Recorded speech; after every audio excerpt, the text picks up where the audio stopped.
Hello dear student, সবাই কেমন আছো? আশা করি ভালো আছো। আজকে আমি ক্লাস 9 এবং ক্লাস 10 এর একটা অঙ্ক করাবো। আর সেইটা খুব কঠিন, যে অধ্যায়টা আছে আর্থিক অবস্থা বিবরণী, সেইটার একটা অঙ্ক করাবো। খুব সহজ নিয়মে, সহজভাবে, শর্টকাটে কিভাবে করা যায় সেই পদ্ধতিটা আমরা আজকে দেখে নিব। আর এই ভিডিওটা সবচেয়ে বেশি ইম্পর্টেন্ট হইতেছে ক্লাস 10 এর জন্য। ক্লাস 10 অবশ্যই এই ক্লাসটা মিস দেবা না। তো আমরা দেখি তো এখন আগে প্রশ্নটা একটু দেখি। আচ্ছা, এটা হইতেছে 1 নম্বর প্রশ্ন, সৃজনশীল 1 নম্বর প্রশ্ন, 10 নম্বর অধ্যায়ের সৃজনশীল 1। তো ঢাকার সততা লো চেম্বার এর 2017 সালে 31শে ডিসেম্বর তারিখে রেওয়া মিল ও অন্যান্য প্রয়োজনীয় সমন্বয়ের বিষয় নিম্নরূপ।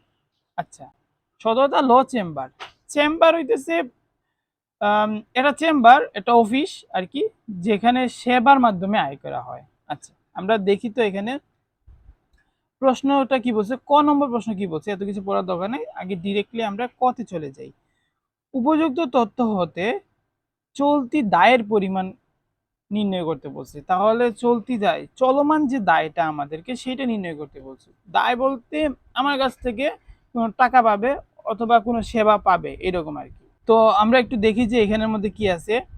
কোনো আমার দায় কি কি কি আছে, যেটা যে কোনো সময় শেষ হয়ে যেতে পারে, 1 বছরের ভিতরে শেষ হয়ে যেতে পারে। অগ্রিম সেবায়, খেয়াল করো এখানে যে অগ্রিম সেবায় আছে, তার মানে আমি আগেই আয়টা করে ফেলছি। অগ্রিম মানে আগেই আমি সেবা আয়টা করে ফেলছি, তার মানে আমি সেবা দেই নাই, বাট আমি আগেই কি করছি, আয়টা করে ফেলছি, মানে টাকা নিয়ে নিছি আগেই, কিন্তু আমি সেবা দেই নাই। এটা কিন্তু আমার দায়, এটা মাথায় রাখতে হবে। তো টাকা নিয়ে নিছি বাট সেবা দেই নাই, পরবর্তীতে আমি যে কোনো সময় সেবাটা দিয়ে দিব, তো এটা আমার দায়। আচ্ছা, আর কি আছে এখানে? এখানে আর কোনো কিছুই নাই। পরবর্তীতে কি বলছে এটা আমরা একটু দেখি। এটি কোম্পানির নিকট থেকে আইনি সহায়তা প্রদানের জন্য অগ্রিম চেক গ্রহণ হয়েছে 40,000 টাকা, যা সেবা আয়ের অন্তর্ভুক্ত রয়েছে। আচ্ছা, তার মানে বলছে যে আইনি সহায়তা প্রদানের জন্য আমি আগে আবার কি করছি, টাকাটা নিয়ে নিছি, আগেই টাকা নিয়ে নিছি, অর্থাৎ আমি সেবাটা দেই নাই। এই যে 40,000 টাকা, সেটা কি করি না, আমি সেবাটা দেই নাই, তার মানে এটাও আমার কি দায়, আমাকে সেবা দিতে হবে, যে কোনো সময় সেবা দিব, তাহলে আমাদের দায়টা ক্লিয়ার হয়ে যাবে। নতুন সেবায় এটা, তো আগে আমরা একটা পাইছি যে অগ্রিম সেবায়, আর এটা আরো আমি কি করছি, আরো টাকা নিয়ে নিছি, তার মানে এই অগ্রিমের সাথে এই অগ্রিমটা কি করব, আমরা যোগ করে ফেলবো।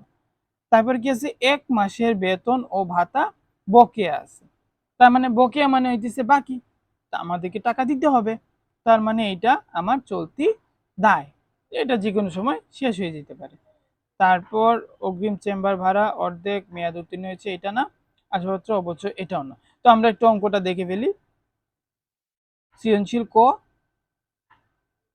চলতি দায়ের পরিমাণ, এই যে অগ্রিম সেবা আয় 50,000 টাকা আছে, সেটা আমরা দিলাম। আর যেহেতু নতুন করে আমি আরো অগ্রিম টাকা নিলাম, সেটা হইতেছে যুগ অলিখিত সেবা, যেটা লিখা হয় নাই। তো এটা হইতেছে 40,000 টাকা, আমি হাইলাইট করে দিয়ে দিছি, কারণ হইতেছে এটা নতুন আসছে, এটা সমন্বয়।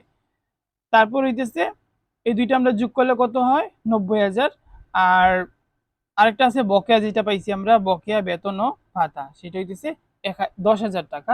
তারপর আর কোনো চলতি দায় নাই, তো আমরা এই দুইটা যোগ করে ফেলবো, যোগ করলে আমাদের আনসার আসে 1 লক্ষ। সততা চেম্বারের বিশদ আয় বিবরণী প্রস্তুত করে। তো সততা চেম্বারের বিশদ আয় বিবরণী বলতে নিট মুনাফা বের করতে বলছে, মোট মুনাফার পরপরই আমাদের নিট মুনাফা। আচ্ছা, যেহেতু এইটা হইতেছে সেবা খাতের, তাহলে এইটা আমাদের একটু ইজি আছে। ব্যবসায়িক খাতের একটু ডিফিকাল্ট আছে, কিন্তু সেবা খাতের অঙ্কটা খুবই সহজ। আমরা জাস্ট দুইটা কাজ করব, একটা হচ্ছে আয় বসাবো, আর আমরা ব্যয়টা মাইনাস করে ফেলবো, শেষ। আয় বসাবো, তারপর আয় থেকে ব্যয়টা মাইনাস করে ফেলবো, আমাদের অঙ্ক শেষ। এখান থেকে আমাদের খুঁজে বের করতে হবে আমাদের আয় কি কি হয়েছে। তো প্রথমে আমরা আয় সমূহ দিব। আমরা একটু অঙ্কটা দেখি। এই যে এখানে আমরা প্রথমে কি দিব, আয় সমূহ দিব, যেটা আমাদের আয় হয়েছে, এটা মাথায় রাখতে হবে। আয় খুব কম থাকে, 3টা 4টা এরকম এন্ট্রি থাকে, এর বেশি থাকে না, কিন্তু ব্যয়গুলো একটু বেশি থাকে। তো আমাদের আয়গুলো আমরা একটু দেখি। আর খেয়াল রাখবা যখন আর্থিক অবস্থা বিবরণ করবা আয়গুলা ক্রেডিট দিকেই বেশি থাকে, তো ক্রেডিট দিকে আমরা আয়গুলা পেয়ে যাব। তো প্রথমটা মূলধন এটা না, তারপর এই যে সেবা আয়, সেবা আয় এটা আমার আয়, তো আমরা সেবা আয়টা দিয়ে দিব। তারপর অগ্রিম সেবা আয় যেটা হইছে দায় আমাদের, তারপর পুঞ্জীভূত অবচয় এটা নাই, তা এখানে আর নাই। আচ্ছা এখানে কি বলছে যে একটি কোম্পানির নিকট থেকে আইনি সহায়তা প্রদানের জন্য অগ্রিম চেক গ্রহণ করা হয়েছে 40,000 টাকা, যা অন্তর্ভুক্ত হয় নাই। আচ্ছা যদি অগ্রিম যদি সেবা আয় গ্রহণ করা হয় তাহলে আমাদেরকে মাইনাস করতে হবে, অগ্রিম থাকলে মাইনাস, বকেয়া থাকলে যোগ। আমরা নর্মাল একটা সূত্র মুখস্থ রাখবো যে অগ্রিম যদি হয় তাহলে আমরা কি করব, মাইনাস করব, আর যদি বকেয়া হয় তাহলে আমরা যোগ করব।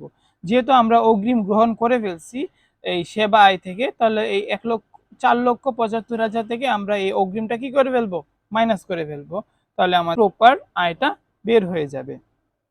তো 4,75,000 থেকে আমরা আগে কি করি, অগ্রিম যে সেবা আয়টা করছি সেটা আমরা আগে মাইনাস করে ফেলবো। এই যে অগ্রিম সেবা আয়টা মাইনাস করে 40,000 টাকা, সেটা আমরা মাইনাস করে ফেলবো। তো অগ্রিম সেবা আয় 40,000 টাকা আমরা কি করব, মাইনাস করে ফেলবো। মাইনাস করলে আনসার আসে 4,35,000 টাকা। তো আর আর কোনো আয় আছে কিনা সেটা আমরা একটু দেখে নিই। এখানে খেয়াল করো এখানে আর কিছু নাই, কিন্তু এখানে আরেকটা কথা বলছে যে 6% বিনিয়োগ, কি বলছে এখানে 6% বিনিয়োগ, আর এখানে আবার তারিখও দিয়ে দিছি। এই ডেট দিয়ে দিলে আর একটু ঝামেলা হয়। তারপরে আমরা এটা বের করি যে 6% বিনিয়োগ হইতেছে, বিনিয়োগ কত টাকা, 2,50,000 টাকা। 2,50,000 টাকার 6% আগে আমরা করে ফেলবো। তো করার পর এখানে যেহেতু ডেট দিছে যে 1/7/2015, তার মানে হাফ বছর যেটা আছে অর্ধেক বছর থেকে শুরু। খেয়াল রাখবো যে উপরে কত তারিখ দিয়ে দিছে, উপরে দিছে ডিসেম্বর পর্যন্ত, কি পর্যন্ত, ডিসেম্বর পর্যন্ত। তো 7 নম্বর মাস থেকে ডিসেম্বর পর্যন্ত, 7 নম্বর মাস থেকে আমরা ডিসেম্বরে যাই, যেহেতু 1 তারিখ থেকে, তার মানে 7টা আমরা ধরবো, 7, 8, 9, 10, 11, 12, তার মানে আমাদের হয়েছে 6 মাস। তো তার মানে 50% করে ফেলবো। তো বিনিয়োগের সুদ 15,000 টাকা। তো আমরা এটা ক্যালকুলেটরে বের করব। আমরা কিভাবে বের করব, যে 2,50,000 ইন্টু 6% ইন্টু 6/12, তাহলে তোমাদের আনসারটা চলে আসবে। তো আমাদের আয় শেষ, এখানে আর কোনো আয় নাই। এখন আমরা দিব, এখন এটা আমরা যোগ করে ফেলবো, 15,000 যোগ করলে 4,50,000 টাকা। তো এটা হইতেছে আমাদের আয়। তারপর আমরা মাইনাস করব কি, ব্যয় সমূহ। তো ব্যয় সমূহের মধ্যে আমরা একটু দেখি যে কি কি আছে। বেতন ও ভাতা আছে, এখানে কি আছে, বেতন ও ভাতা, এটা আমাদের ব্যয়। আর ব্যয়টা দেখবো কোন দিকে, ডেবিট দিকে, সবগুলো এন্ট্রিগুলো দেখবা যে এখানে ব্যয়গুলা থাকে। তো বেতন ও ভাতা কত, 1,10,000 টাকা। তো এখানে কিন্তু বকেয়ার কথা আছে, এখানে কি আছে, বেতন ও ভাতার বকেয়ার কথা আছে, তার মানে আমাদেরকে বকেয়া থাকলে আমাদের রুলস কি, যোগ করতে হবে। তো এই 1 মাসেরটা আমাদের যোগ করতে হবে। এখন কিভাবে 1 মাসেরটা আমরা বের করব সেটা আমি বলে দিই। 1,10,000 টাকা দেয়া আছে, যেহেতু 1 মাস বাকি আছে, তার মানে এই 1,10,000 টাকা 11 মাসের দেয়া আছে, যেহেতু আমরা অঙ্ক করতেছি 12 মাসের, তার মানে 11 মাসের অঙ্ক, 11 মাসের অ্যামাউন্টটা দেয়া আছে। তো এই টাকার সাথে আমরা 11 ভাগ করে ফেলবো, তার মানে আমরা 1 মাসেরটা পেয়ে যাব, ওইটাই আমরা বকেয়াটা যোগ করে ফেলবো। আমরা একটু যোগ করি দেখি। বেতন ও ভাতা হইতেছে 1,10,000 টাকা, যেটা 11 দিয়ে ভাগ করলে আসে 10,000 টাকা। তো এটা আমরা 1 মাসের যে বকেয়াটা আছে, তো 1 মাসে 10,000 টাকা, তো আমরা যোগ করে ফেলবো। তো যোগ করলে কত হয়, 1,20,000 টাকা। তারপরে আমরা দেখবো আর কি কি এখানে ব্যয় আছে। তারপর বিদ্যুৎ ও টেলিফোন বিল, এটা আমার ব্যয় দিয়ে দিব। যাতায়াত খরচ, এটাও আমার ব্যয়, এটাও আমরা দিয়ে দিব। তারপরে আমরা যেহেতু এখানে আর কোনো কিছু নাই, আমরা একটু নিচে যাই। তো এইটা আমরা বসাই দিছি, বেতন এটাও বসাই দিছি।